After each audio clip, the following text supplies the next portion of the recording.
轻轻松松就能达到宽带极限，再大的文件也能分分钟下载完成，比开通超级会员还有过而不及。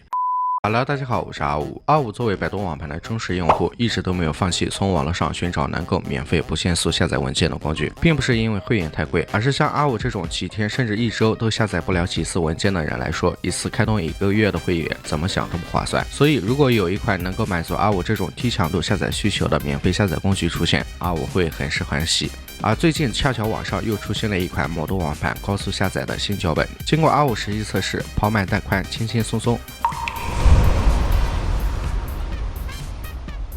这是一款油盒脚本，在正式安装前，我们需要确保电脑浏览器中安装了油盒管理器。具体怎么下载及安装，阿五就不细说了，大家自行百度。而开发者除了提供魔都网盘的脚本外，还一同发布了其他2款脚本，感兴趣的人可以尝试。今天阿五着重讲解网盘这款脚本。安装完成后，打开魔都网盘网页端，选择需要下载的文件或者文件夹，在其网页右上角就可以看到下载按钮。PS， 支持文件批量下载的高速下载器来了，大家喜欢不？脚本本身并不提供下载器，我们需要搭配 Mystic 下载器来使用。稍后阿五会随着脚本一起提供给大家一个免安装版。开始下载后，我们在 Mystic 中可以看到下载速度就像飞起来一般，轻轻松松就能达到宽带极限，再大的文件也能分分钟下载完成，比开通超级会员还有过而不及。脚本经过阿五多方面测试，无论是批量解析还是下载速度都比超级会员好用。但可惜的是，脚本有次数限制，新用户默认赠送30个点数，每天签到再赠送20个点数，点数获取是完全免费，点击一下签到按钮就可以获取。至于点数消耗规则，则是按照单个文件大小来计算的。简单的来说，下载一个普通文件消耗1个点数，1G 到2G 文件消耗2个点数，2G 到3G 消耗3个点数，以此类推。